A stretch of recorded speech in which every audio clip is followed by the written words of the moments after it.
Hey, there you guys are. Hey, I'm going to be a little serious today because I've been watching people around lately. So, how far is your dollar going today? Not quite as far, is it? If you watched it over the last, I'm going to say 4 years.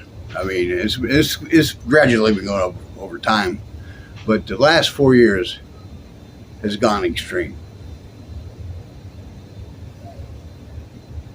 You used to be able to go to a grocery store and a couple could buy I'd say a month's worth of groceries comfortably in around the $400 range. But that's not happening anymore. Not if you want to eat decent food.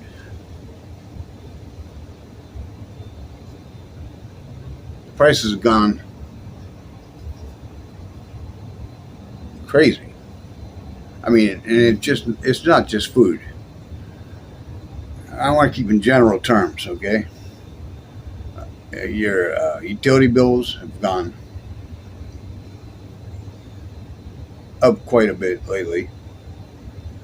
And everybody tries to relate it back to fuel, just because Biden, he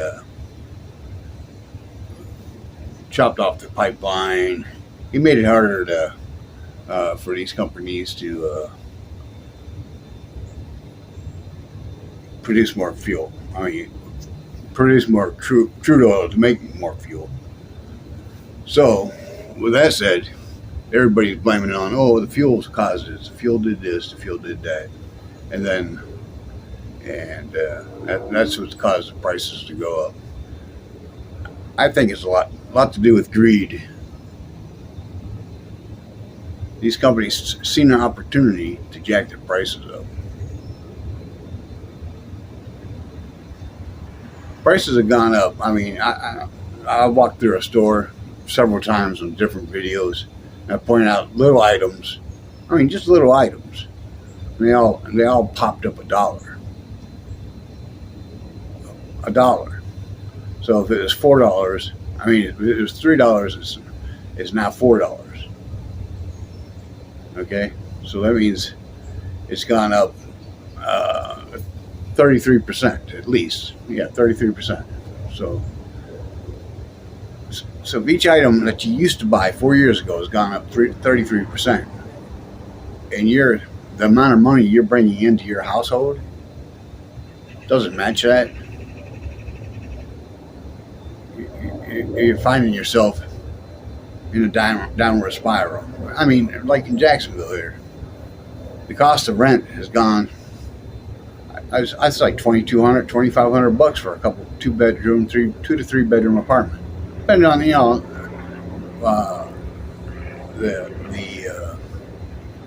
the apartment you're trying to stay in. I mean, I'm not saying you can't go find a dump still. I'm sure you can find a dump, and you might be able to stay there in a dump for $1,200 to $1,500. But to live in a decent house, you're gonna be $22,000 to $3,000. $22,000 to $3,000 a month. That's just for the house. That doesn't include your insurance. It doesn't include your utilities. It doesn't include all the things that are required to live in that house.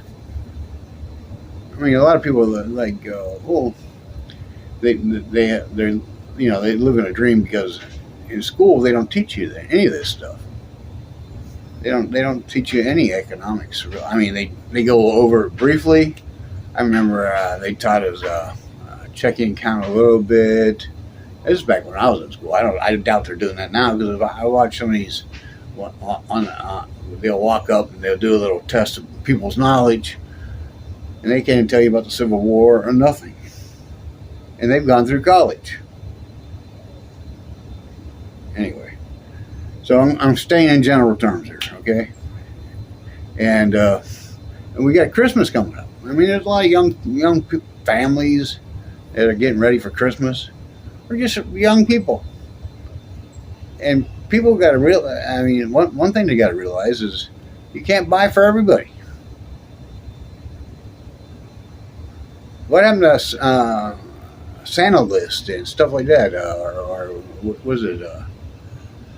You drop your name in a hat, and then you buy. You know, you picked up one person's name, and that's who you buy for. And and then it goes around. And I mean, but you're only buying one gift for a party. You're not buying each person at the party a gift.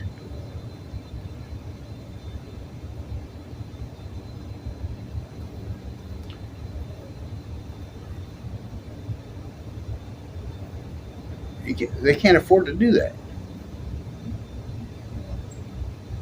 Everybody's driving Christmas like it's something that has something to do with the gifts. We know the true reason for Christmas, and I don't want to get religious on you.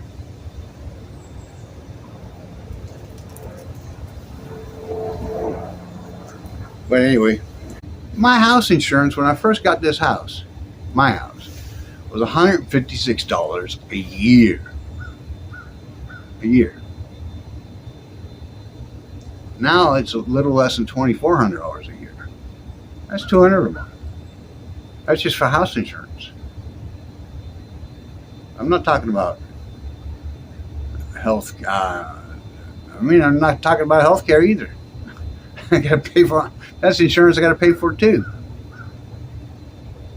So what I'm getting to is the dollar. It doesn't go near as far as it used to. A dollar is the value of a dollar.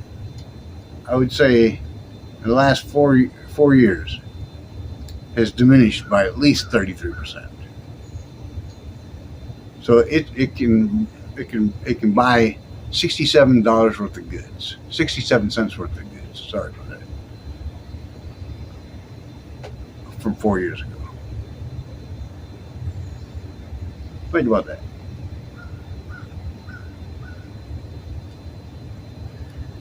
And I mean, there's more. The utilities have gone up, taxes have gone up.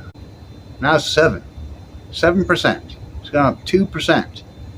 So every dollar you spend, you give them 2 more pennies. It doesn't sound like much, does it? It's just 2 more pennies. But it's 2 more pennies for every dollar spent. I got a phone call coming in.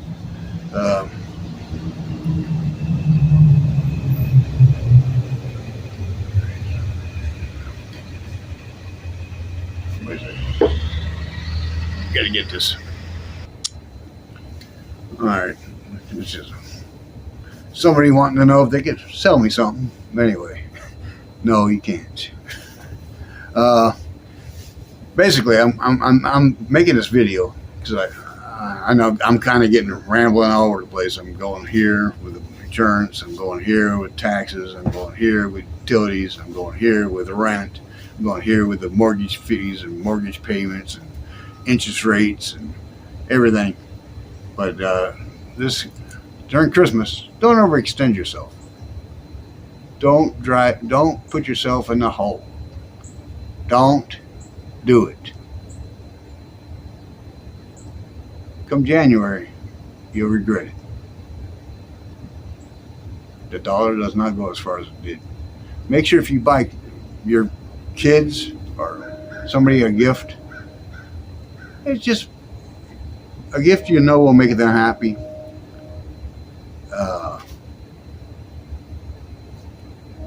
But it doesn't have to be an expensive gift. It's got to be entertaining, especially for a child.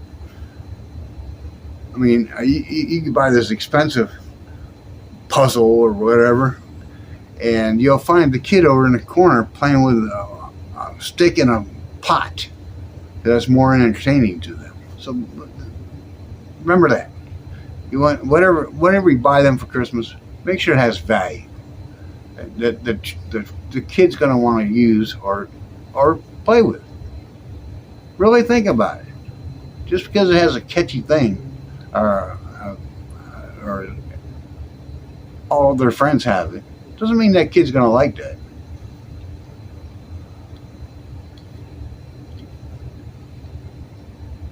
Stay on budget. Stay on budget.